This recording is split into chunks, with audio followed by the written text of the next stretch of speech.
Buenos días. Por supuesto que todo el mundo habrá entendido el grado de satisfacción que me produjo pues cuando me comunicaron que me incrementaban el tiempo, ¿no? Algo que se agradece, es abundante acordis, ¿no? Bueno, entonces vamos al asunto inmediatamente, porque a pesar de todo, pues como hay muchos materiales, pues ya tenía pensado recortar mucho, pues así todo, pues vamos a ir con una cierta celeridad. En el guión que yo he entregado, aquí está, pues digamos que abro un primer apartado donde justifico el porqué de esta comunicación. Son razones pues elementales, ¿no?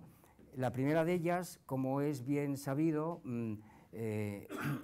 cuando yo expuse mi lección sobre el mito de la gracia, o el Tratado de la Gracia de Santo Tomás de Aquino, tuve necesariamente que hacer muchas incursiones en el Tratado del Hombre y en el Tratado de los Sacramentos, ¿no? Y entonces, pues claro, es una especie de prolongación de aquel esfuerzo que me supuso leerme ese tratado, y precisamente para no dejarlo cojo, y sencillamente porque Santo Tomás de Aquino está constantemente remitiéndose al Tratado del Hombre, etcétera, y ya pues, bueno. Y hay otras razones, otras razones que tienen que ver precisamente con las bases de la convocatoria, que no es un documento cualquiera, que es un documento que a mi juicio no solamente orienta, a mí particularmente, pues, sino que ya contiene lo que realmente se puede hacer, ¿no? Si ustedes recuerdan, en ese documento, pues se abren 5 bloques temáticos, y uno de los cuales precisamente pues es, digamos, tratamientos metafísicos, y entre las variaciones de esos tratamientos metafísicos, pues uno se abre, es justamente aquellos tratamientos, dice, pero también podemos ocuparnos de aquellos tratamientos, pero también a las concepciones ontológicas que puedan vincularse al principio arcóntico, y explica que considera al reino del hombre como sustancialmente conectado al arjé o telos cósmico del universo. Y entre los ejemplos que pone, precisamente después pues dice, y desde luego a la teología trinitaria del cristianismo, en la medida en la cual, en la medida en la cual la segunda persona de la Trinidad elige como sujeto de su encarnación a Adán, del que vamos a hablar aquí continuamente en esta comunicación, antes que algún querubín o algún arcángel. Y entonces también en el Tratado del Hombre hay un componente en el que Santo Tomás de Aquino dice, claro, que los hombres no pueden combatir con los ángeles. Sí son dominadores de los animales, pero no de los ángeles. Un apartado muy bonito que a mí me ha sorprendido, porque supone que Santo Tomás de Aquino tiene constancia de lo que nosotros llamamos religiosidad primaria y secundaria, Y yo creo que es uno de los capítulos del Tratado del Hombre que a mí me han interesado más. Y bueno, y dice don Gustavo, dice, antes, eso es, dando lugar con esta elección al cataclismo cósmico de la rebelión de los ángeles, y con ella, en su nombre, el pecado original de Adán. Bueno, posteriormente el profesor Bueno hizo unas lecciones, aquí en la fundación, donde pues era el reino del hombre, ustedes recordarán, y allí el profesor Bueno pues distinguió claramente entre el mundo cósmico y el mundo metacósmico, y por tanto tratamientos cósmicos y tratamientos metacósmicos. Esto quiere decir pues de lo que yo voy a hablar aquí es precisamente unos tratamientos un tratamiento que se atiene al principio arcóntico, y que además pues es un tratamiento metacósmico. O sea, atando todos estos cabos, pues podríamos decir eso, ¿no? Que el Tratado del Hombre de Santo Tomás de Aquino reúne todo esto, es decir, que que aparece el principio arcóntico, como vamos a ver, de forma ejercitada y de forma explícita en la Suma contra Gentiles. Voy a leer el fragmento exacto donde aparece con toda claridad este principio, ¿verdad? Y luego, que es metacósmico, naturalmente hay apartados en el Tratado del Hombre donde queda constancia absoluta de que realmente Santo Tomás de Aquino lo que le preocupa es precisamente hablar sobre Dios, aunque lo haga desde el mundo, claro, y desde los hombres. Bueno, entonces, el segundo, bueno, con esto hemos despachado la primera cuestión, ¿verdad? Que hay razones, es decir, que hacen pues que esto que yo voy a tratar aquí pues sea oportuno y sea pues sea adecuado a lo que se pretende en estos encuentros. Una segunda cuestión pues tiene que ver con el hecho de que el tratamiento del hombre de Santo Tomás de Aquino pues no es algo que se circunscriba exclusivamente al Tratado del Hombre, sino que Santo Tomás de Aquino, desde una época muy reciente, desde los 20 años, cuando ingresa en la universidad como bachiller bíblico, pues ya tiene preocupaciones por estas cuestiones, sin duda alguna, y esas preocupaciones constituyen lo que yo voy a llamar el núcleo de los tratamientos del hombre. ¿Por qué? Porque lo materializa precisamente en el comentario a las sentencias de Pedro Lombardo. Vamos a decir dos cosas sobre este texto. Este texto lo escriben en el 1254. Tenía 29 años, justo los años que reglamentariamente eran pertinentes para entrar en la universidad, para ser profesor. Aunque a él se le concedió el privilegio de ser profesor como bachiller bíblico 2 años antes, una cosa que no era muy habitual en aquella universidad de París del siglo XIII. Bueno, el caso es que Pedro Lombardo es un personaje central del siglo XII, sin duda. Es un personaje que llena todo el siglo XII, desde 1100 a 1160, y es un hombre pues que hace una especie de extracto de la mayor parte de lo que serían los pensadores cristianos, es decir, pues la palabra sentencia, para que lo entendamos, las sentencias son realmente extractos fundamentalmente de la Biblia, es decir, que claro, a los cristianos les interesaba el conocimiento de la Biblia, pero era muy larga y entonces había que extractarla, ¿no? Pero también había que extractar precisamente, pues eso, la obra de San Agustín, de San Hilario, de San Ambrosio, de San Jerónimo, de San Gregorio, de San Isidoro, de San Beda, de Boecio, Severino, no el averroísta, claro, San Juan Damasceno, etcétera, ¿no? Y precisamente las sentencias, Liber Quatuor Sententiarum de Pedro Lombardo reúne precisamente extractos de todos estos personajes que son fundamentales, por así decirlo, para cualquier pensador cristiano, en una palabra, son extractos fundamentales. ¿Y por qué la palabra sentencia? ¿Qué quiere decir? Pues que con el tiempo, y en Pedro Lombardo esto aparece clarísimamente, esos extractos pues avanzan un poco y los que hacen el extracto se permiten la libertad de hacer algún comentario. Ya tenemos la sentencia. Bueno, entonces este libro lo introduce en la universidad un franciscano, Alejandro de Jales, y era un libro obligado, era como un manual. Y precisamente Santo Tomás de Aquino lo lee justo el año en el que está retenido en el castillo de Rocafría, del que luego hablaremos un poco al final si nos da tiempo. Es decir, que él es un lector precoz, ya por supuesto ha tomado los hábitos dominicos, pero la familia le retiene. Y luego también haremos algún comentario, si nos da tiempo, del significado político de aquella retención, que tiene un significado político impresionante, como intentaré decir, ¿verdad? Bueno, estas sentencias de este libro de Pedro Lombardo era, por así decirlo, una referencia obligada para los que querían entrar a la universidad como enseñantes, vamos, y tenían que dar muestras de que lo conocían y hacer concretamente sus comentarios.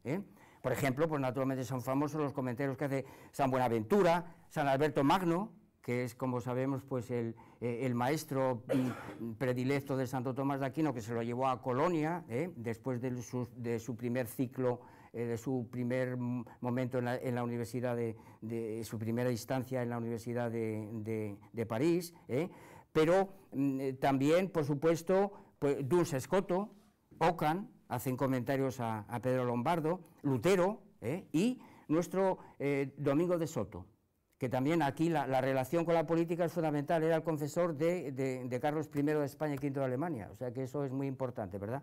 Y sus sentencias, las de este dominico, este jurista fundamental, vamos, que tiene un enorme peso en la filosofía en español, pues eso, que era un comentario obligado, y entonces Santo Tomás de Aquino, su primer tratamiento del hombre contiene precisamente, o está contenido en estos comentarios a las sentencias de Pedro Lombardo. Bueno, también decir que este comentario que hace Santo Tomás de Aquino es precisamente el texto que se utiliza en el Concilio de Trento, no la Suma Teológica, por el asunto de la gracia, algo que se ha comentado aquí, ¿verdad?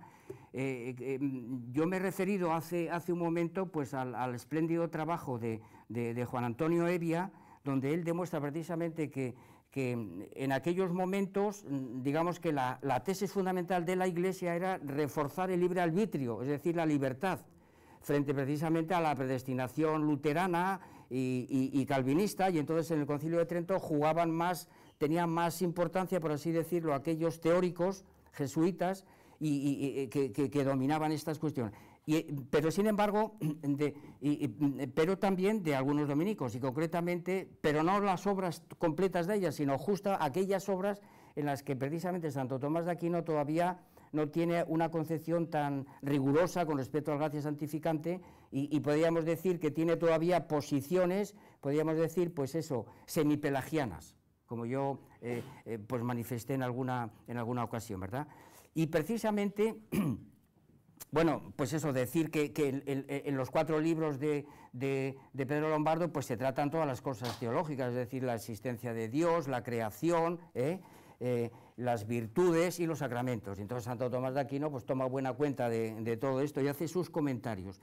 Atención, unos comentarios que le llevan, es un texto extensísimo, son 5.000 hojas, 5.000 folios, como cuenta su traductor, pues Juan Cruz y Cruz, y hace en esos comentarios ya 2.000 citas a Aristóteles. Esto es lo que a mí me sorprende. Bueno, pues de esos, del comentario al segundo libro, pues yo he escogido un pequeño fragmento con el que vamos a empezar, que está, vamos a ver si ahora lo he perdido de aquí.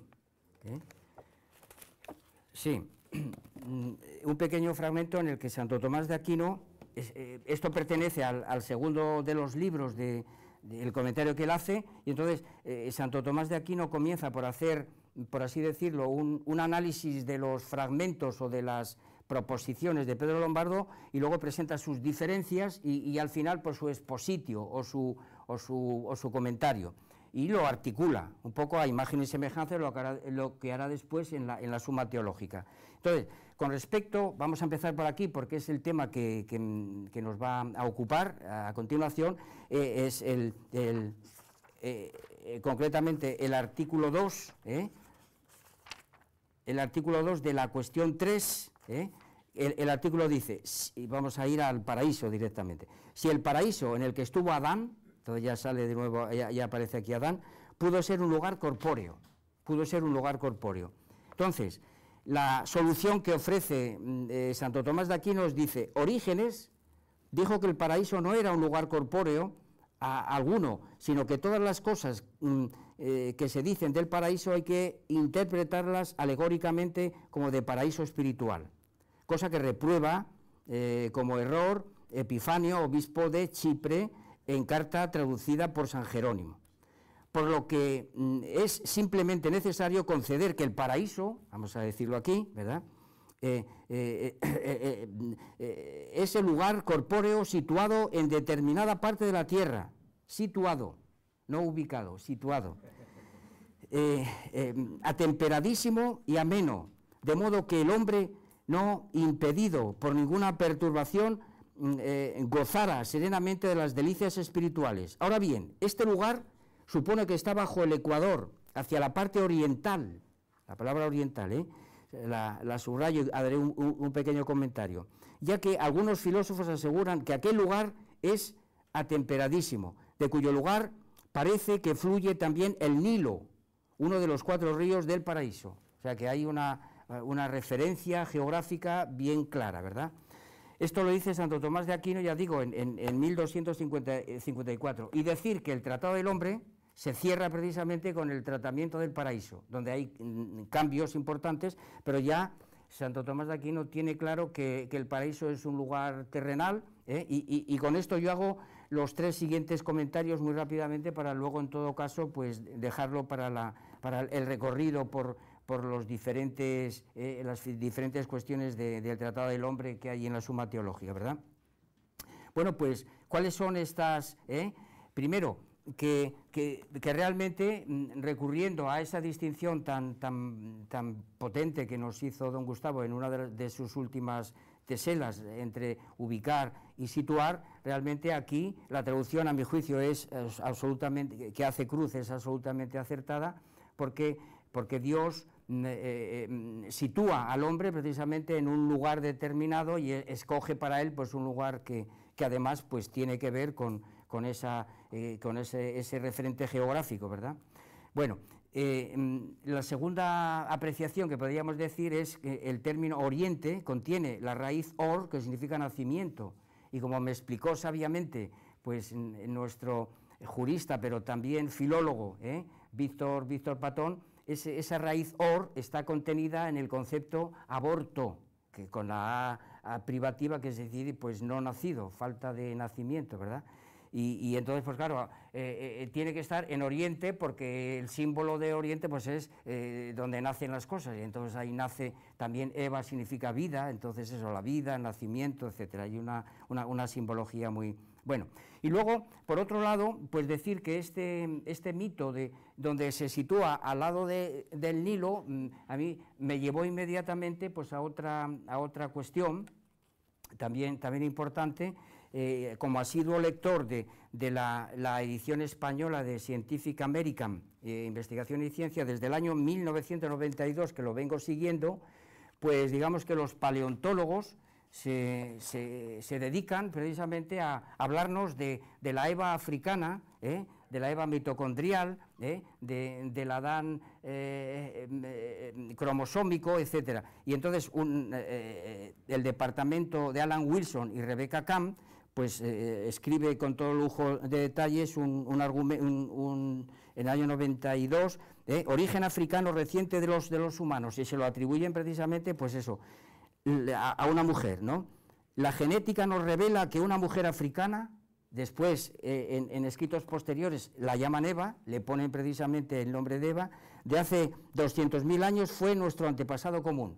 Bien, es verdad que en ese mismo número de la revista, otro grupo de paleontólogos, Alan Tom y Wolpoff, pues no admiten este origen, podríamos decir, único, ¿no? Y hablan pues de una evolución multirregional, y vienen a decir que el registro fósil y la genética proclaman que los grupos humanos surgieron donde se encuentran hoy, o sea que no hubo Eva, no hubo una Eva africana, vamos, una palabra. Quiero decir entonces que este mito de Eva y del paraíso pues está secularizado y disuelto pues en la mayor parte de las discusiones paleontológicas, ¿verdad? Y luego finalmente pues decir que ya a propósito de este texto que he leído del comentario a las sentencias de Pedro Lombardo, pues abro ya un apartado para ver, puesto que yo titulo mitos, por supuesto el mito del paraíso, el mito de la gracia ya ha salido, ya está funcionando aquí, pues también hay en todos estos textos, pues hay, como es lógico, en realidades antropológicas. ¿Y cómo las calibro, cómo las he medido? Pues naturalmente a partir de una nomenclatura que nosotros disponemos perfectamente de ella, desde hace muchísimos, desde el año 78, que es justamente el espacio antropológico, ¿verdad? Donde justamente don Gustavo dice, vamos a ver, en realidad la antropología metafísica operaba ya en un espacio tridimensional, agregando a los dos contextos anteriores el constituido por las nociones hombre y Dios.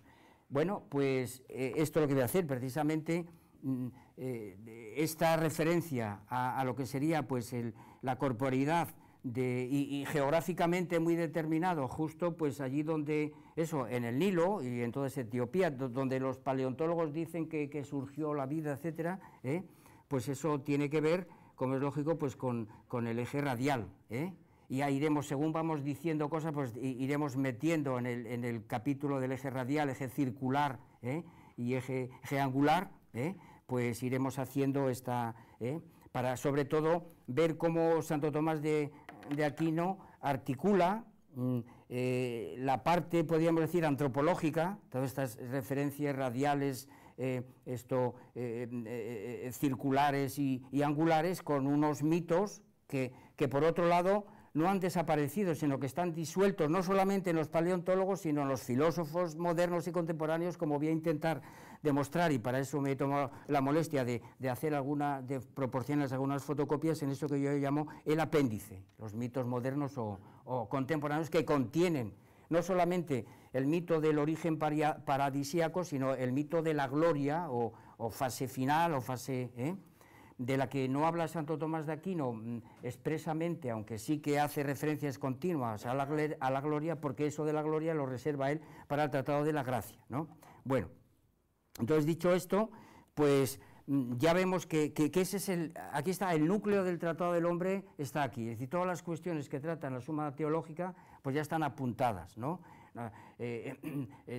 Cómo hizo Dios, por qué tomó, por qué lo sacó del barro, la explicación de que el barro es la mezcla de tierra y agua, ¿no? Y por qué Eva, del costado, tiene que ver con el costado de Cristo, el lanceamiento porque de ahí nacen los sacramentos, y entonces, bueno, pues esto que él defiende en la Suma Teológica, pues ya está apuntado de forma, podríamos decir, pues eso, nuclear, en el comentario a las sentencias de Pedro Lombardo.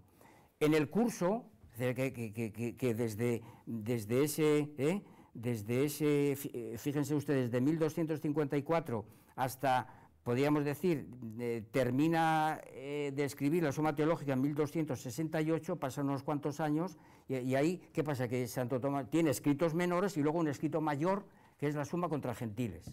La Suma contra Gentiles es un texto de encargo. Santo Tomás de Aquino ya se ha ido de la universidad, está en Nápoles, y entonces ahí hace, pues eso, da clases en Santa Sabina, en Roma, y precisamente su texto fundamental es el comentario a las sentencias de Pedro Lombardo, y se dedica a escribir otras cosas, y justo un texto que le encarga San Raimundo de Peñafort. Pues ahí tenemos ya un pensador español que era profesor en la Universidad de Barcelona, y que también la referencia a lo que podríamos llamar la historia y a la política es fundamental, porque recibió la visita de Alfonso X el Sabio. O sea que ahí tenemos los vínculos estrechos que hay entre los regidores políticos y los filósofos, ¿no? Esto que podríamos llamar, pues eso, la filosofía inmersa, la filosofía implantada, ¿no? Esto es así de claro. Bueno, ¿y por qué le encomienda San Raimundo de Peñafort, que como bien sabido, pues es un hombre que cumplió 100 años, Esto también es una cosa que me llena a mí de decir que hay filósofos que han llegado a los 100 años, ¿verdad? Bueno, y que puede haber más filósofos que duren hasta los 100 años y más, y que superen esa fecha, ¿verdad? Ese número de años. Bueno, pues sencillamente porque San Raimundo de Peñafort, además de dar clases en la universidad, pues está en el proceso de convertir a aquellos cristianos que habían estado en territorio musulmán sarraceno y que tenían que ser convertidos. Y entonces él dice, ¿quién me puede a mí ofrecer, por así decirlo, unas teselas, ¿verdad? Unos documentos que sean claros, que sean, pues nada, Santo Tomás de Aquino, San Raimundo de Peñafort también es dominico, ha tenido contactos con él y por supuesto se lo encarga, y Santo Tomás de Aquino lo hace. Y en los 4 libros, Santo Tomás de Aquino, pues naturalmente, como es lógico, pues también se ocupa de las mismas cosas, ¿no? Según pues eso, primero, la traducción en este caso es de mi profesor de filosofía medieval, que es Laureano Robles, y además es bilingüe y es una maravilla, por lo que voy a decir después, porque en este caso cotejar el texto latino y el texto español es importante para algunas palabras. En el caso de la Suma Teológica, como no es bilingüe, no he tenido acceso al texto latino, para un asunto muy importante, que es si Santo Tomás de Aquino usa indistintamente inmaterial e incorpóreo, para referirse precisamente a ciertas realidades, ¿no? Y yo eso lo tengo ahí apuntado para... Bueno, pues la Suma contra Gentiles pues, se ocupa, como es lógico, pues, de la existencia de Dios, de la creación, del fin último y de los misterios divinos. Bueno, pues de ese texto, el segundo libro, también son 4 libros, pues vamos a leer 2 fragmentos muy breves. Bueno, el primero de ellos, precisamente, que dice así: quod oportuit ad perfectionem universi aliquas creaturas intelectuales esse. Y no lo hace en forma interrogativa, sino que lo afirma taxativamente. Esta es la diferencia entre el comentario a las sentencias de Pedro Lombardo y la Suma Teológica. Este es un texto apologético que va dirigido precisamente a una petición que le hace San Raimundo de Peñafort, con la idea de convertir, de convertir a los que han sido infieles, ¿verdad? Que no. Bueno, Laureano Robles traduce de la siguiente manera: fue conveniente para la perfección del universo que hubiera criaturas intelectuales. O sea que explícitamente hay aquí este principio arcóntico en el cual el hombre está involucrado, ¿no? Dice rápidamente, leo un pequeño fragmento: y primeramente demostraremos la conveniencia de que hubiese algunas criaturas intelectuales como ocupando el punto más alto de la perfección de las cosas, fundados en la máxima perfección que por disposición divina tienen las cosas creadas, cada una a su modo. De manera que el hombre tiene hay un puesto, está, por así decirlo, involucrado. Vamos al capítulo 38, para no olvidarnos de eso que llamamos las realidades antropológicas. Esto sería naturalmente pues un mito arcóntico, ¿verdad? De las realidades antropológicas, en este capítulo 38 nos dice: rationes ad probandum quod animam humana ex semine. Es decir, traduce Laureano Robles, razones para probar que el alma humana procede del semen. O sea que aquí hay otra realidad antropológica de carácter biológico que tiene que ver con la reproducción, y donde Santo Tomás de Aquino pues dice que precisamente no se puede entender el alma al margen de ese proceso reproductivo y del apareamiento, y aquí discute con Pedro Lombardo, porque Pedro Lombardo pensaba que el alma podía haber sido creada antes que el cuerpo, y dice Santo Tomás de Aquino que no tiene sentido. Lo dice aquí y lo dice aquí, ¿verdad? Aunque luego admite las almas separadas, que también, si nos da tiempo, diremos algo al respecto. Bueno, y entonces pues vamos ya directamente pues a lo que sería el comentario el Tratado del Hombre, que está contenido en la Suma Teológica, que yo considero esto como el cuerpo de la doctrina. Es decir, si hay un núcleo que está en el comentario en el año 54, hay en el curso que escribe pues eso en el año 64, aproximadamente 65-64, que es la suma contra Gentiles, en su periodo de estancia en Roma, ¿verdad?, antes de volver otra vez a la Universidad de París, que es su última etapa, y la Suma Teológica, ¿verdad?, que la escribe, el texto concretamente, bueno, la termina de redactar el libro tercero en el año 73, un año antes de su muerte, pero la parte que vamos a leer aquí, digamos que la termina de redactar pues el año 68, y este es el asunto. Bueno,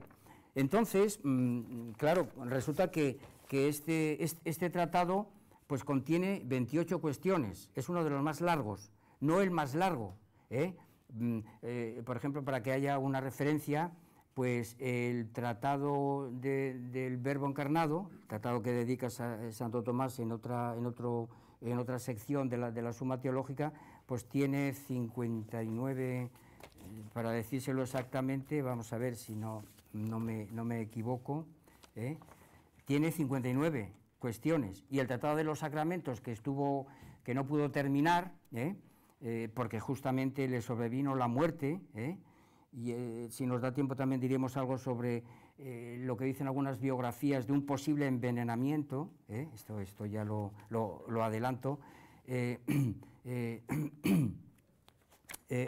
así nos lo cuenta el catedrático de Metafísica de la Universidad de Barcelona, Eudaldo Forment Giral, que pudo tener envenenamiento. Yo particularmente pienso que a lo mejor no, bueno, sí que tuvo muchos contrincantes Santo Tomás de Aquino, no solamente con respecto a los averroístas, también dentro de las órdenes mendicantes. Bueno, el hecho de que él pues no secundara una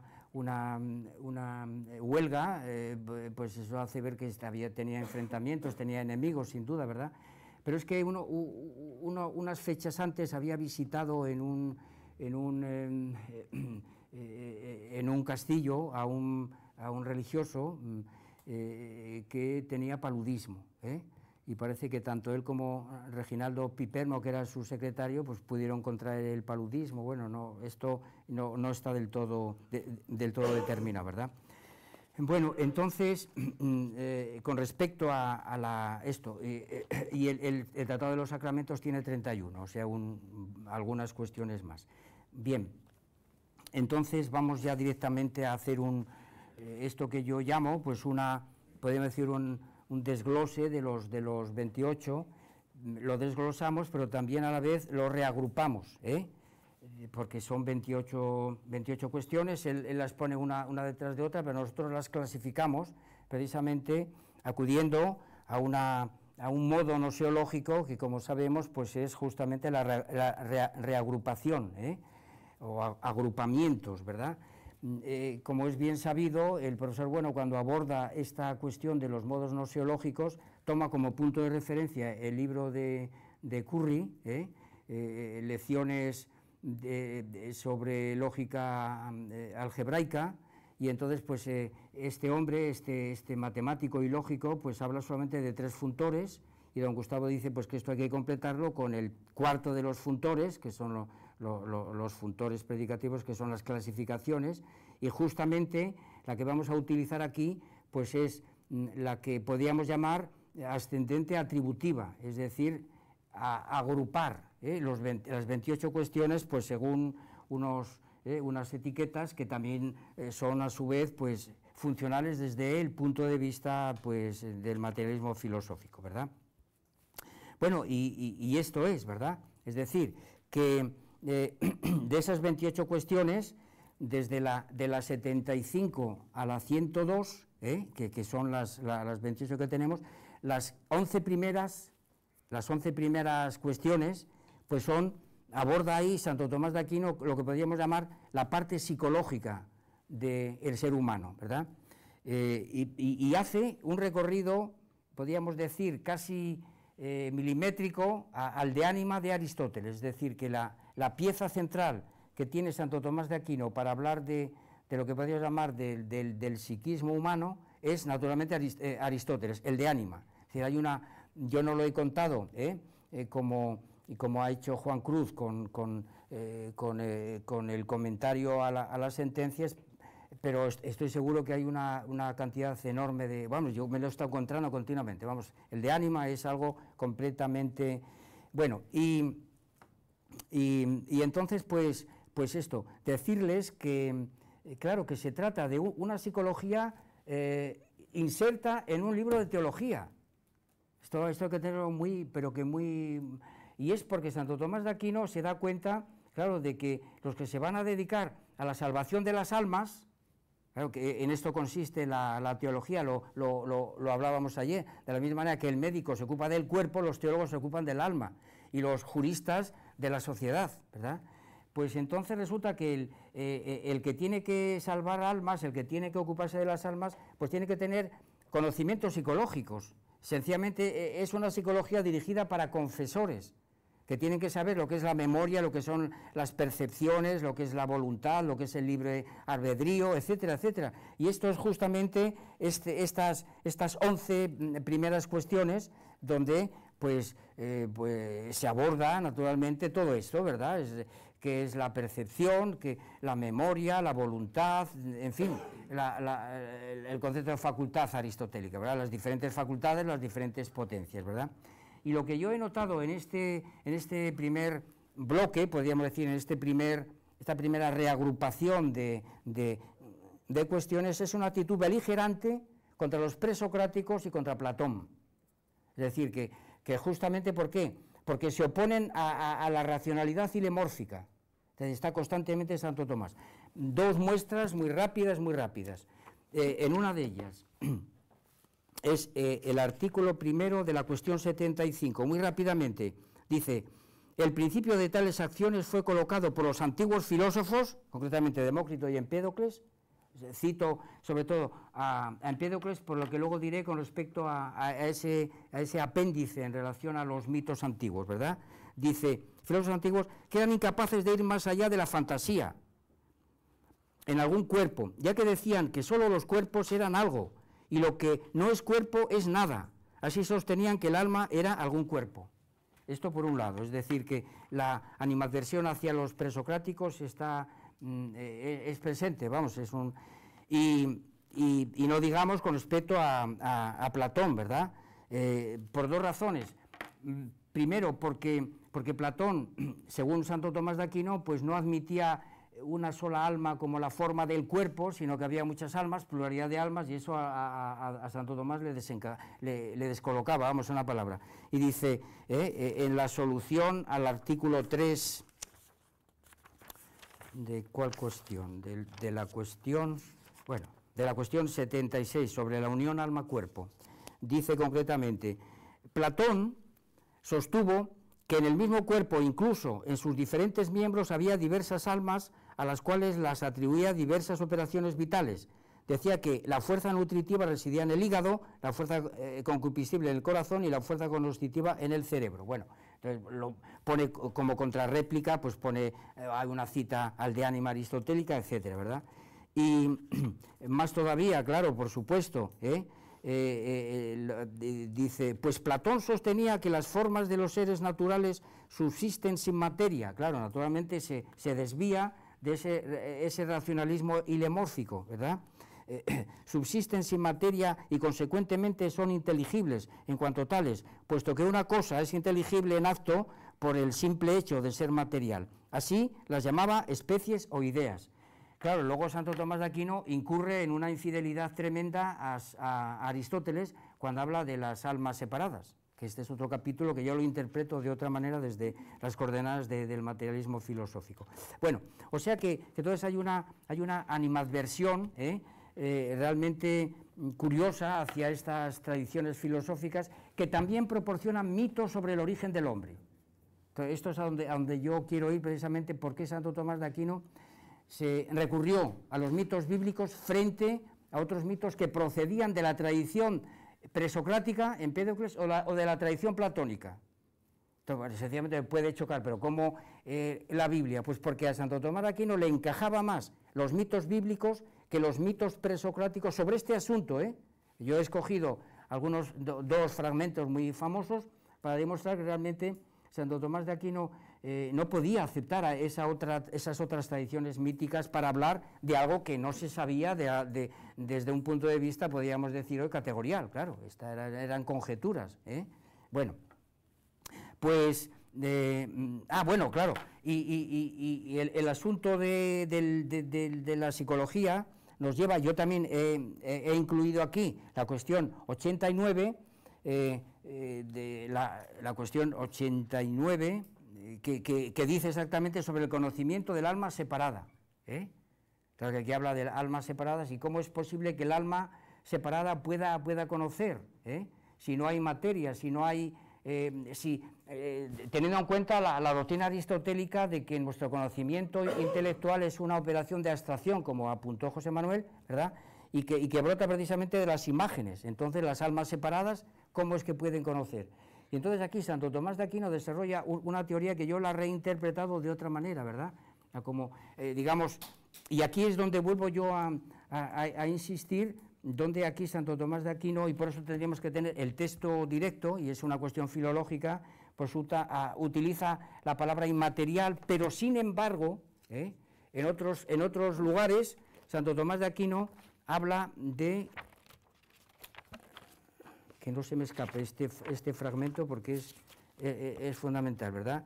Habla, es una cita central, donde dice que el alma, las almas humanas no es que sean inmateriales, sino que son incorpóreas. Dice, hay que concluir, por tanto, que el alma humana, llamada entendimiento o mente, es algo incorpóreo y subsistente, o sea, que encajaría perfectamente en el segundo género de materialidad, es incorpóreo. Sin embargo, hay otros lugares, como estoy indicando, donde parece que donde Santo Tomás de Aquino utiliza la palabra inmaterial, y claro, pues eso yo tendría, así como el texto de la Suma contra Gentiles es bilingüe, la que tenemos aquí, ¿no?, esta edición organizada por Laureano Robles, pues está, pues bueno. Entonces, ¿cómo interpreto yo este apartado? Pues cuando habla precisamente sobre el conocimiento del alma separada, pues lo que hace él es una referencia a la ciencia, y entonces pues dice que esa alma separada contiene, como una especie de depósito curioso, lo que serían los hábitos del científico, las operaciones del científico, y también sus actos.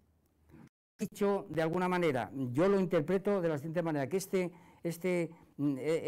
esta cuestión 89 es una cuestión de nosiología más que de psicología, donde lo que hace Santo Tomás de Aquino es sustantivar las operaciones de los científicos, en vez de neutralizarlas, porque realmente él tiene conciencia clara de que la geometría es una ciencia objetiva, alfa operatoria, que tiene naturalmente unos teoremas que no pueden mezclarse con las operaciones hechas por los geómetras. Pues sin embargo dice, ¿dónde dejamos las operaciones de los científicos? Pues ya está, el alma separada.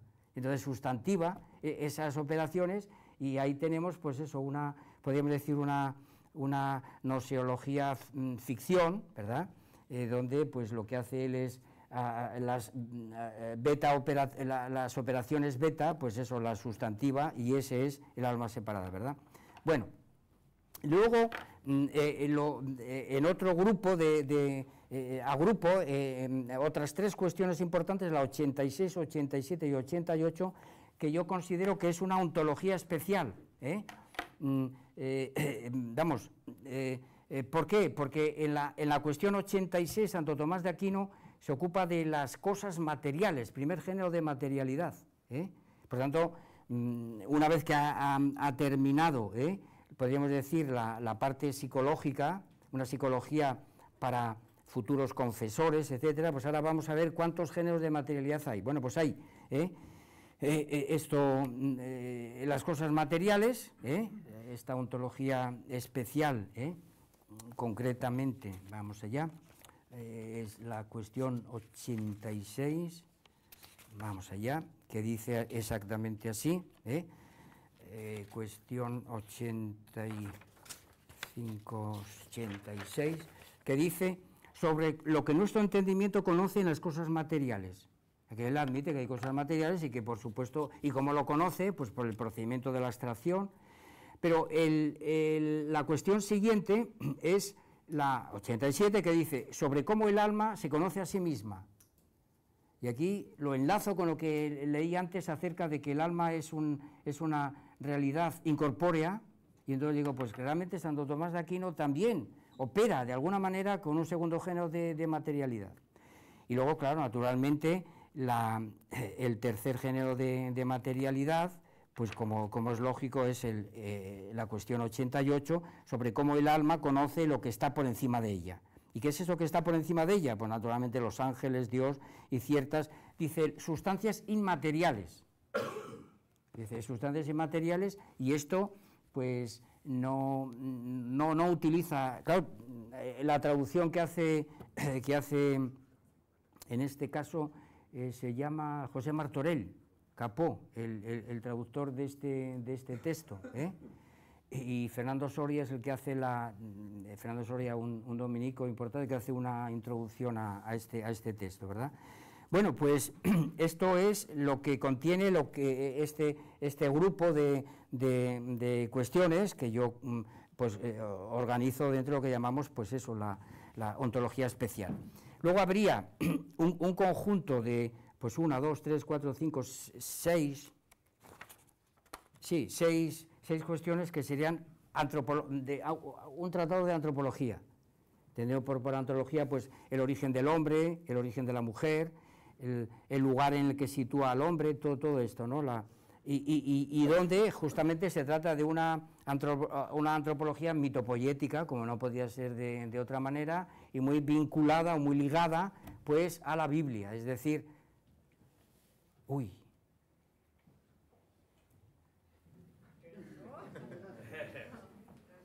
Bueno, que me dan el primer aviso. Bueno, pues nada, vamos a ir recortando, ¿no? Vamos a ir recortando. Bueno, entonces nada, pues voy a esto,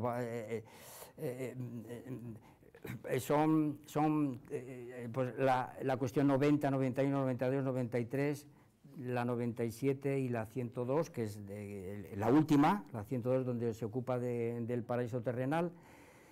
Y ya digo, es antropología mitopoética, y donde aparece, pues naturalmente, el Génesis está constantemente saliendo, es decir, es que es un comentario hay que darse cuenta de que él conocía la Biblia al dedillo, porque justo entra a la universidad 2 años antes de que le corresponda como bachillerato, pues, bíblico, Era fundamental la historia sagrada de la que habló José Manuel hace un momento.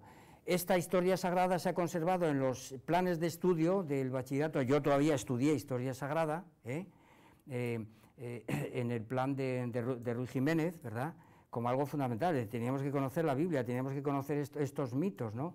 Y sin embargo, en los planes actuales, pues no, se ha borrado completamente esa referencia a la historia sagrada, y es una equivocación. Yo lo sé por experiencia propia, cuando tenía que hacer algún contraste antropológico en las clases de antropología en el bachillerato actual, pues todas las referencias bíblicas pues les resbalaban a la mayor parte de los alumnos, ¿verdad?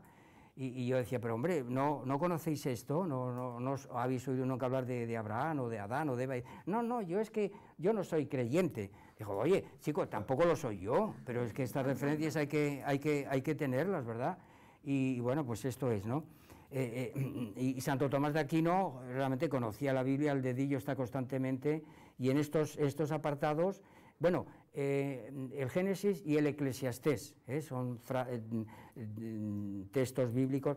Bueno, pues resumiendo, iba a hacer un pequeño recorrido por cada uno de ellos, pero solamente remito a la idea esta, que es muy importante, de por qué del barro, la explicación que da Santo Tomás de Aquino, pues claro, que es que el barro, en aquellas zonas que están cercanos pues a lo que sería el río Nilo, aunque por supuesto Santo Tomás de Aquino dice que, siguiendo los textos del Génesis, que primero creó a Adán y luego lo situó, no así la mujer, que ya naturalmente surge en ese entorno geográfico del que nos ha hablado.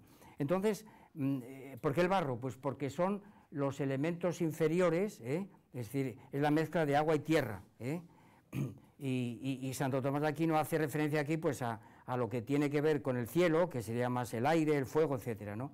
El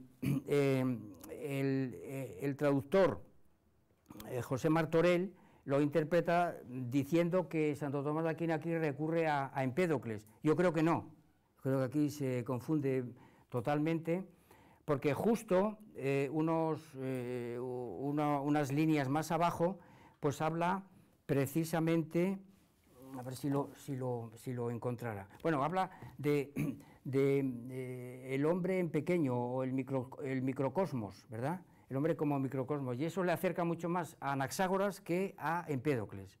Es decir, que el hombre sería un universo en pequeño donde está todo contenido, ¿verdad? Y bueno, yo creo que, y por lo que he dicho antes, ¿verdad? Porque Santo Tomás de Aquino tiene muy en cuenta las referencias de Aristóteles en la metafísica contra Empédocles, etcétera, sobre todo contra Empédocles, y que esa teoría de los 4 elementos pues no le gusta en absoluto. Bueno, lo del barro, lo de por qué sale la mujer de la costilla del varón, siempre la mujer es lo pasivo, el varón es lo activo, ¿por qué? Pues sencillamente aquí Santo Tomás de Aquino nos lleva a los sacramentos. Dice, es que realmente salió de la costilla y no de los pies o de la cabeza, dice Santo Tomás de Aquino, de la cabeza no, porque entonces lo igualaría al hombre y claro, en la jerarquía familiar pues tiene que ser inferior. Y de los pies sería ínfimo, es una cosa muy baja, muy buena, entonces del costado, que tiene por así decir valor sacramental, porque ahí es donde surgió precisamente la sangre y el agua, que es justamente por los símbolos fundamentales de los sacramentos, ¿verdad? Y que entonces, pues eso, la aparición de la mujer, pues tiene que ver, pues eso, con una especie de anuncio de lo que luego van a ser los sacramentos, ¿verdad? Bueno, y luego, pues lo que he dicho del paraíso, la cuestión 102, esto que llamamos antropología mitopoyética, pues eso que realmente es un sitio corpóreo, que está situado en esa zona africana, ¿verdad? Y además a la derecha, utiliza aquí Aristóteles, el tratado de Aristóteles sobre el cielo, que la derecha es superior a la izquierda, y entonces pues eso tiene que ser oriente, nacimiento, y además en la zona, en la derecha del universo, ¿verdad? Esta es la cuestión. Esto, naturalmente, eso es una mitología, ¿verdad?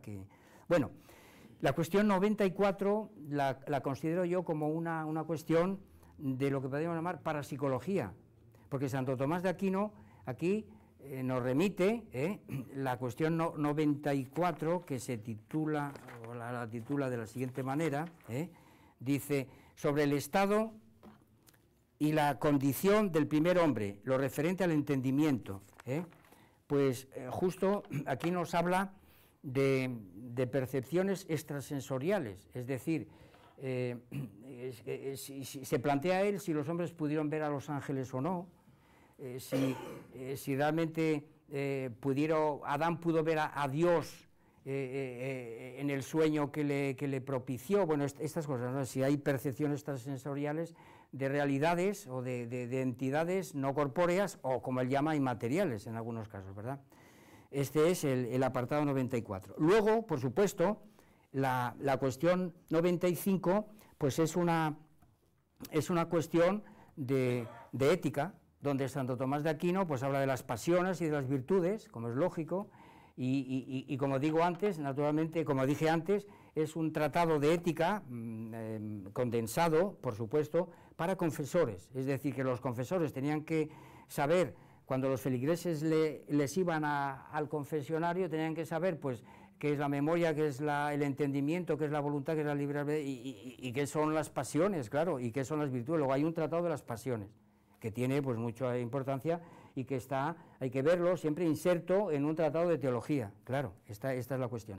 Y aquí viene lo sorprendente, lo que más me ha chocado a mí del Tratado del Hombre de Santo Tomás de Aquino, es que en la cuestión 96, la cuestión 96, sobre el dominio que le corresponde, algo de lo que ha hablado aquí José Manuel hace un momento, sobre el dominio que le corresponde al hombre por su estado de inocencia. Claro, el estado de inocencia es el paraíso, este es el mito, claro, el mito del estado de inocencia. Y entonces, pues él dice que es dominador en la primera de las... en el primer artículo, se pregunta, ¿Adán en estado de inocencia dominaba o no dominaba a los animales? Pues hombre, claro, dice Santo Tomás de Aquino. Es decir, que esta cuestión, esta dialéctica entre los hombres y los animales lo aborda Santo Tomás de Aquino y por supuesto dice que el hombre es dominador de los animales. Los tiene dominados, claro. Sin embargo, cuando comete el pecado la cosa se complica. Claro, y entonces ahí ya hay un cuerpo a cuerpo, la cosa ya se desequilibra, etc. Sin embargo, lo que no podemos es dominar a los ángeles. Y esto lo dice en el artículo 2 de esta cuestión 96. De manera que hay entidades que están por encima y que él llama inmateriales, según la traducción de este hombre, ¿no? de José Martorell. Bueno, naturalmente hay más cosas en el Tratado del Hombre, cuestiones biológicas, de que yo he escogido precisamente una cuestión biológica para terminar esta exposición, pero también hay unas cuestiones muy curiosas de pediatría y de pedagogía.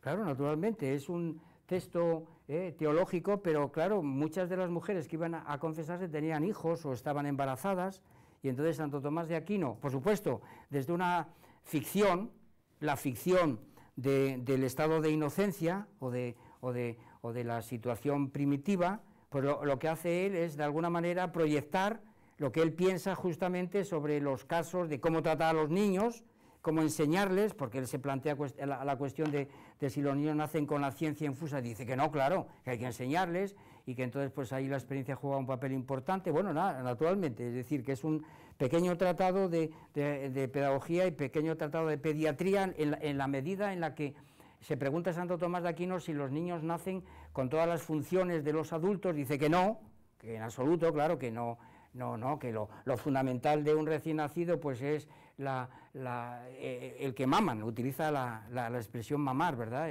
Succionar, eso sí, eso, y que lo otro no, es decir, que hay que educarles, que hay que tratarles, etcétera, y eso, pues, naturalmente estas son cuestiones que tienen que aparecer necesariamente ahí, ¿verdad? Entonces, yo recapitulo, bueno, termino sencillamente indicando, y ahora sí, las hojas que hemos preparado, un análisis del artículo 2, pero voy a ser tenía más cosas ahí preparadas, pero como se lo entrego a ustedes, pues es naturalmente el artículo 2 de la cuestión de la cuestión 98, sobre el estado del primer hombre, la conservación de la especie. Y entonces el artículo 1 dice, en el estado de inocencia habría habido o no generación. Y entonces, claro, pues naturalmente ahí recurre al Génesis, como el Génesis le dice que sí, pues él lo admite. Y luego la cuestión más biológica de este asunto, ¿verdad?, pues es esta cuestión que él se plantea en el artículo 2 de esta cuestión 98, que dice, en el estado de inocencia habría habido o no generación por coito. Claro, el coito como una cosa de... Entonces fíjense que entre las objeciones pues está la del Damasceno, que dice, claro, que el hombre en el paraíso es como un ángel. Siempre hay que hablar del estado de inocencia, que es una situación ficticia, es una ficción, pero donde él proyecta realmente lo que realmente piensa sobre la condición humana en relación a la reproducción, ¿verdad? Pues desecha la objeción de San Juan Damasceno,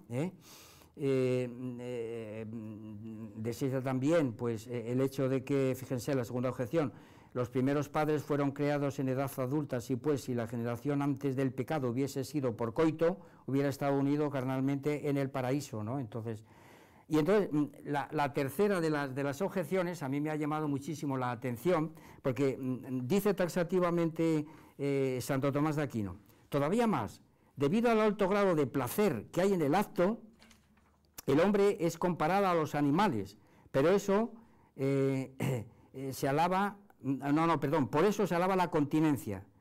Bueno, es decir, ¿cómo es posible, y esto no se lo atribuye a nadie, es decir, cómo es posible que Santo Tomás de Aquino diga que debido al alto grado de placer que hay en este acto?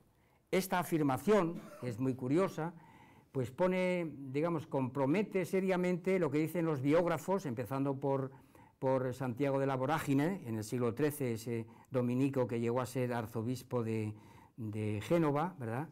Compromete seriamente, y lo que luego toco, las biografías de Santo Tomás de Aquino comienzan a proliferar fundamentalmente en el siglo XIV, 1323, justo cuando recibe Santo Tomás de Aquino la canonización, por obra y gracia del entonces Papa Juan XXII, y justo ese año, quiero decir rápidamente, que en 1323 empieza el proceso contra los franciscanos Fraticelli.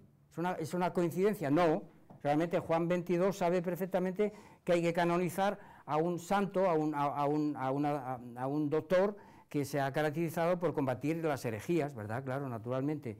Y es muy importante esto que voy a indicar, que en esa canonización que realiza Juan XXII se le levantan a Santo Tomás de Aquino todas las sospechas que habían aparecido 3 años después de que él muriera, en el 1277, donde Juan XXI, el anterior papa, encomienda al arzobispo de París que haga un recorrido por cómo está la situación de la universidad en París, y entonces pues hace esas famosas 219 tesis condenatorias, pero es una condena lisológica, diría yo, porque esa condena vale tanto para Santo Tomás de Aquino como para Averroes, como para Avicena, como para los judíos, etcétera, porque trata cosas muy genéricas, como pues acerca de la eternidad de la materia, acerca pues del principio de individuación, etcétera. Es decir, que no hay una referencia morfológica a estas obras. Por tanto, a Juan XXII no le costó. Tengo que decir, antes dijo don Gustavo lo de la mesa, que precisamente Juan XXI no confirmó estas 219 tesis, sencillamente porque tuvo un accidente tremendo, ¿verdad? Es decir, él, para confirmarlas, porque una cosa es que se le encargara a una comisión y las presentara, pero luego el Papa tenía que confirmarlo, y entonces se metió, entonces la sede pontificia pues estaba en Viterbo, se encerró en su habitación a leer a Aristóteles. El traductor de Aristóteles fue conocido también por Santo Tomás de Aquino, esto es muy importante para lo que él hace justamente con respecto a traducción de Aristóteles, perdón. Y entonces, estando Juan XXI, ¿verdad?, leyendo a Aristóteles, y contrastándolo eso con las tesis, a ver si realmente había indicios para convertirles de hereje, se le cayó la techumbre encima y lo mató. O sea, que Juan XXI fue víctima de... Con lo cual, pues habría que juzgar a aquel arquitecto, porque aquel edificio pues no resistió, ¿verdad? Yo creo, siguiendo un poco el plan irónico, fue un castigo de Dios, porque sencillamente no había razón para condenar a Santo Tomás de Aquino, que estaba dotado de la gratia datis, eso que yo llamo el Espíritu Santo le había iluminado para que nos iluminara a nosotros, ¿verdad? Y entonces, pues, ¿qué pones tú en tela de juicio si Santo Tomás de Aquino incurre en esto o en otro? Pues ahí te va el techo, hombre. Bueno, pues, entonces termino, ¿no? Bueno, entonces ahí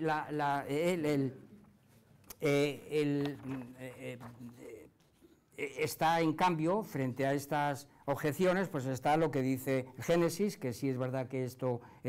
Y la solución que da Santo Tomás de Aquino pues es de lo más curioso, y entonces aquí es donde apreciamos, ¿verdad?, esto que podríamos llamar la articulación que hay en Santo Tomás de Aquino entre las referencias antropológicas reales y el mito, el mito del estado de inocencia, y entonces pues lo arregla de la siguiente manera. Él dice que no, claro, que hay coito, sin duda alguna, ¿verdad?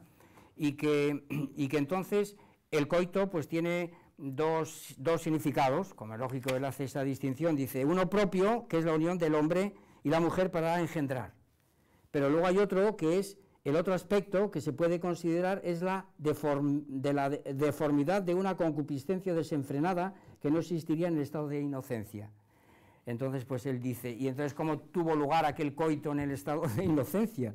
Y entonces cita a San Agustín y dice lo siguiente: lejos de nosotros sospechar que no pudiera engendrar sus hijos sin intervención libidinosa, pero esos miembros, como los demás, se movían sometidos en todo a la voluntad, sin ardor ni provocación, con el espíritu sosegado, con el cuerpo relajado. Claro, naturalmente esta explicación pues no se atiene a los más elementales indicios fisiológicos que ya digo que él, según mi punto de vista, pues a lo mejor conoció precisamente porque no ahuyentó a aquella mujer que le metieron en la celda cuando fue secuestrado por su familia, por razones políticas además, porque como es sabido, la familia de Santo Tomás de Aquino pues era partidaria de Federico II, que se había enfrentado al Papa, y hay 6 papas en la vida de Santo Tomás de Aquino, él toma partido por el papado, como es lógico,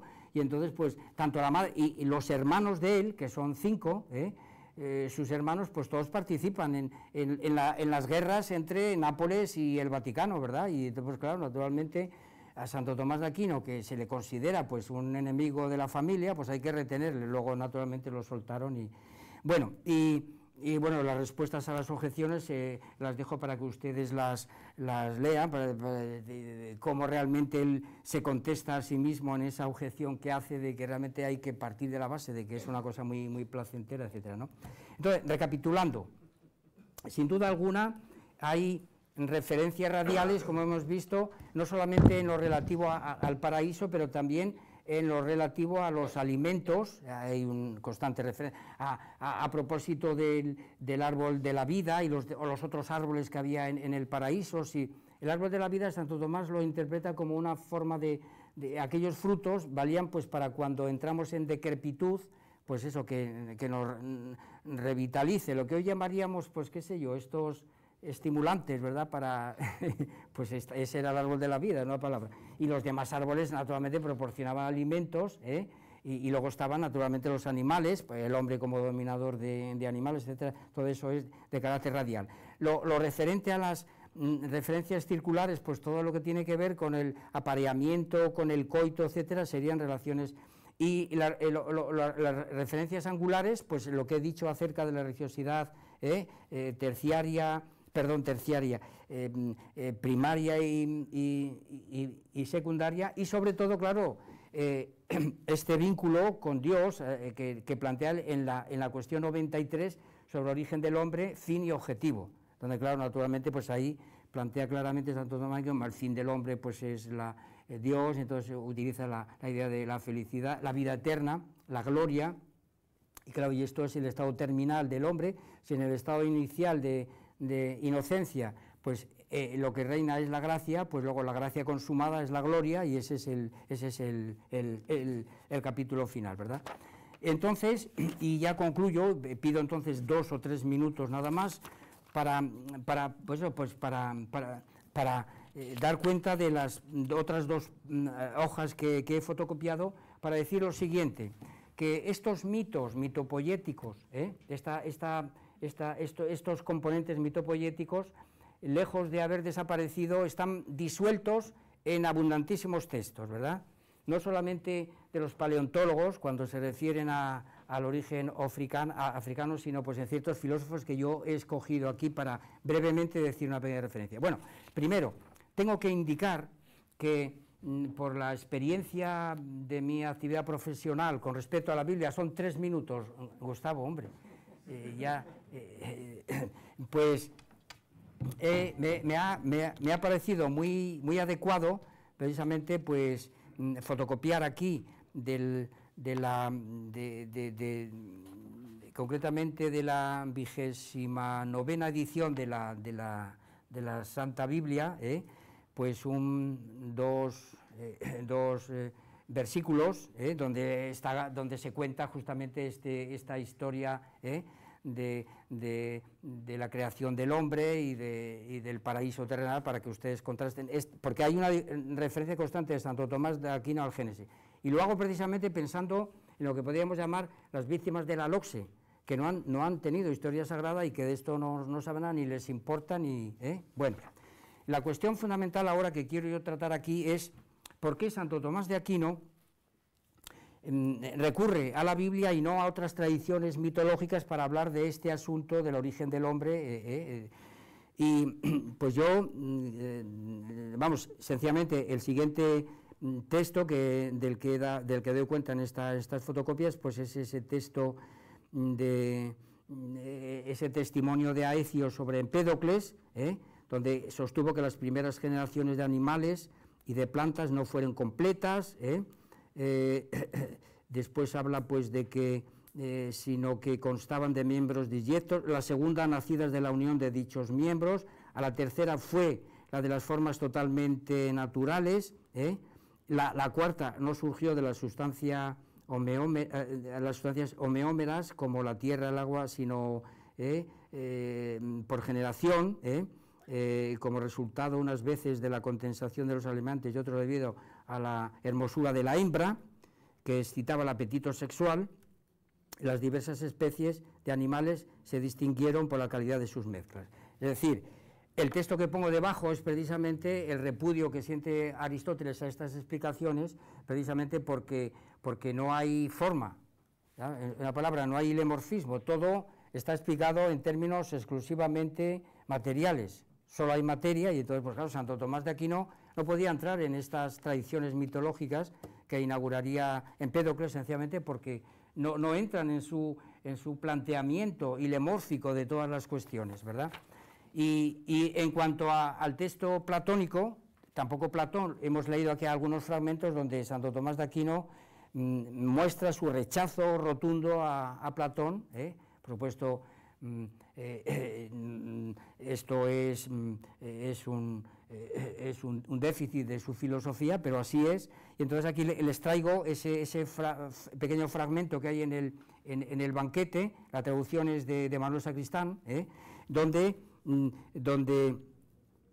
Erisímaco, cuando le toca hablar en ese diálogo, como se sabe, pues tienen que hacer un discurso sobre el amor, pues habla de las tres razas o los tres géneros de hombres, el masculino y el femenino, y un tercero que era una cosa pues híbrida, o podríamos decir una mezcla entre masculino y femenino, y luego que llama el género andrógino. Y luego pues cuando habla del hombre, el hombre pues le describe con 4 manos, con 4 caras, con 4 orejas, con 2 vergüenzas, dice Platón, o sea, sus vergüenzas por duplicado, y que caminaba como una equilibrista. Entonces luego, digamos que había 3 géneros, porque el masculino tomaba su origen del sol, el femenino de la tierra, y el ambiguo participaba de la luna. Esta explicación mitopoética que está en la tradición platónica, pues naturalmente no puede ser aceptada por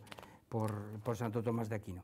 Y luego ya termino con esto, pues decir que yo, y lo dejo para que ustedes lo tengan en cuenta, y este mito de lo que sería, de lo que podríamos llamar, eso es, de lo que podríamos llamar la génesis idílica y paradisíaca de la especie humana, y digamos el fin glorioso de la especie humana, ¿no? Lo que podríamos llamar pues eso, el final glorioso de la especie humana, pues lo encontramos sin duda alguna en textos que ya pues naturalmente estos están secularizados, pero sin embargo aparece claramente. Y yo he escogido un texto de Rousseau, Discurso sobre el origen y los fundamentos de la desigualdad entre los hombres, donde claramente la situación inicial del estado de naturaleza del hombre antes de que empezara pues eso, la propiedad privada y todo esto, pues era absolutamente idílico, ¿verdad? Y el fragmento es bien claro, ¿verdad? Leo solamente esto que dice, en una palabra, mientras solo se aplicaban a realizar unos trabajos que un solo individuo podía hacer y unas artes que no necesitaban del concurso de varias manos, vivieron, estos hombres en estado de naturaleza, vivieron libres, sanos, buenos y felices, en la medida en que podían serlo por su naturaleza y continuaron disfrutando entre ellos de las amenidades de unas relaciones independientes. Y esto como un ejemplo, como no se puede abundar, hay muchísimos más, sin duda. Esto lo que sería también en Kant, por supuesto, la metafísica de las costumbres, ahí aparece exactamente esto mismo, ¿verdad? Pero en cuanto a lo que podría llamar el estado final, pues he escogido un fragmento del Manifiesto Comunista, donde, en otras palabras, pues con otras palabras, se ven a decir que el estado final de la especie humana es precisamente esa sociedad sin clases, sin enfrentamientos, dice, con la desaparición de antagonismos entre clases en el interior de las naciones, desaparecerían también la hostilidad entre las naciones entre sí, es decir, la gloria entre los estados, ¿verdad? En cuanto a las acusaciones lanzadas contra el comunismo, partiendo del punto de vista de la religión, de la filosofía y de la ideología en general, no merecen un examen detallado. ¿Acaso se necesita una mayor perspicacia para comprender que con toda modificación en las condiciones de vida, en las relaciones sociales, en la existencia social, cambia también la idea, las ideas, las nociones y los conceptos, en una palabra, la conciencia del hombre? Es decir, que la conciencia del hombre en su estado, en su etapa final, y yo pongo en correspondencia estos textos sobre el origen paradisíaco y el estado final, decir que la versión es la que del manifiesto comunista, es la edición hecha por Utopías, Nuestra Bandera, Fundación de Investigación Marxista. Estoy yo muy ligado al Partido Comunista, y que donde Francisco Fernández Buey y Juan Ramón Capellá, alumnos muy distinguidos de Manuel Sacristán, pues digamos que hacen sus introducciones y sus comentarios. Y entonces yo,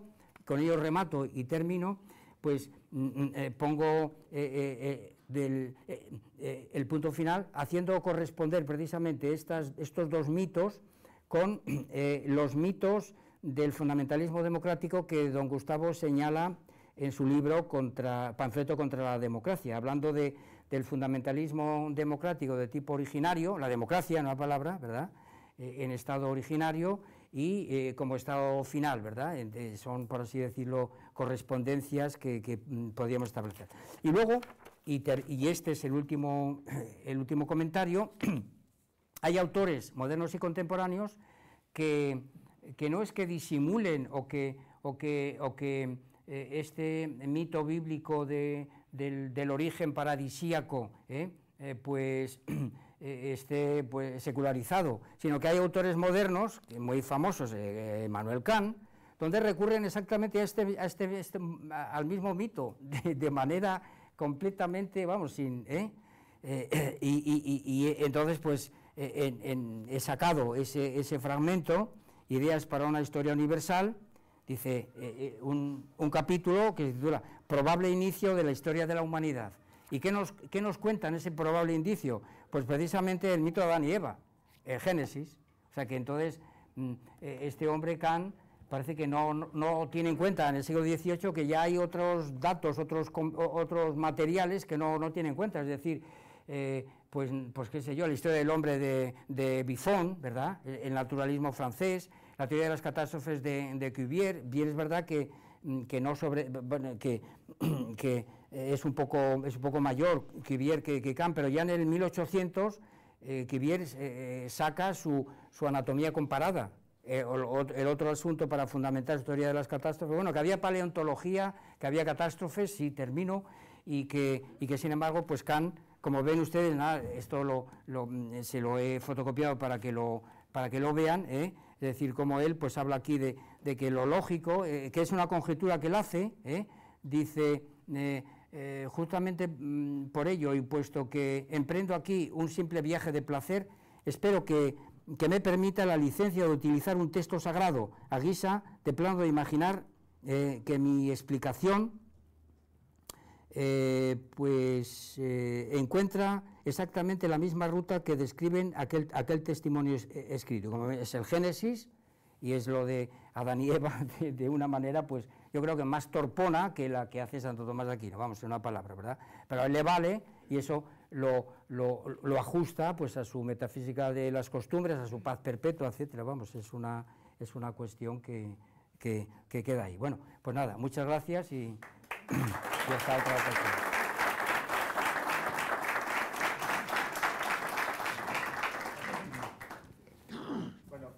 Son las 12:30, a esta hora tenía que empezar la segunda sesión de comunicaciones. Para que haya algo de coloquio, vamos a hacer lo siguiente.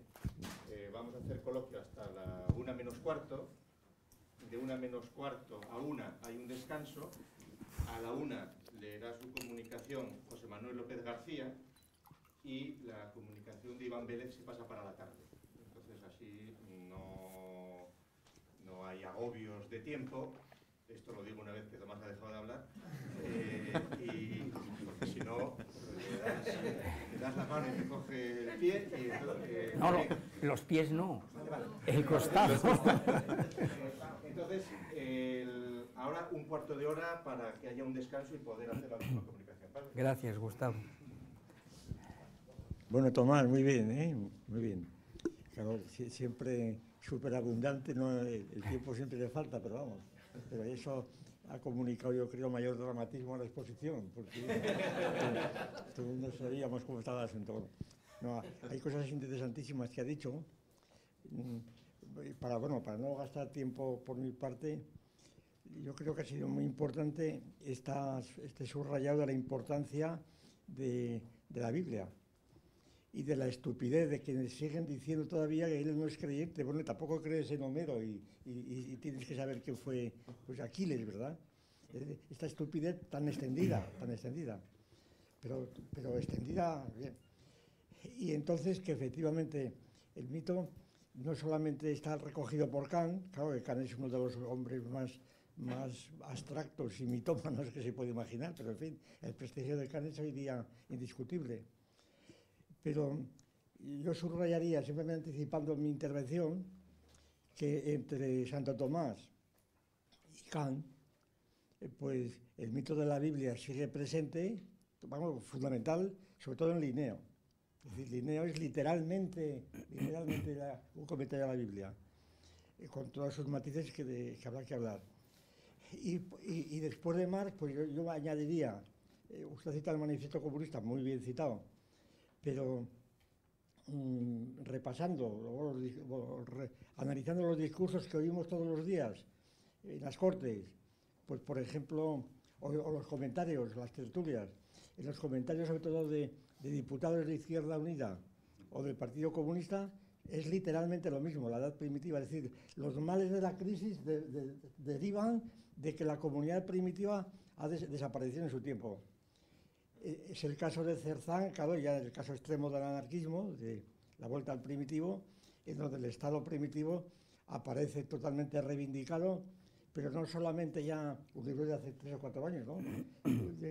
Aparece reivindicado no solamente desde el punto de vista de la agricultura primitiva, sino simplemente de la etapa del cazador, del recolector, puesto que la salida del paraíso consistió en matar a los animales, la caza es la salida del paraíso.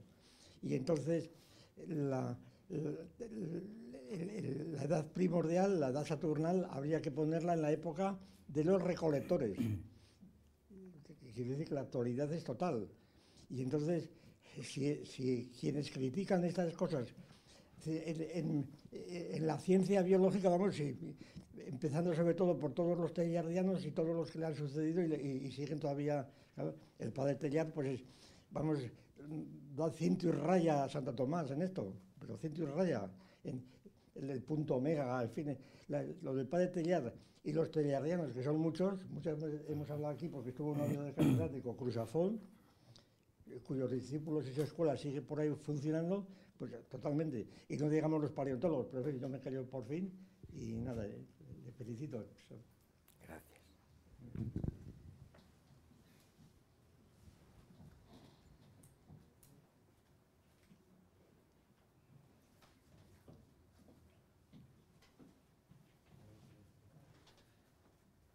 Bueno, pues nada, agradecerle a don Gustavo sus palabras y indicarle que voy a cumplir con aquella promesa de pasarlo al texto escrito y agruparlo al Tratado de la Gracia, porque realmente es una cuestión que se corresponde, ¿no?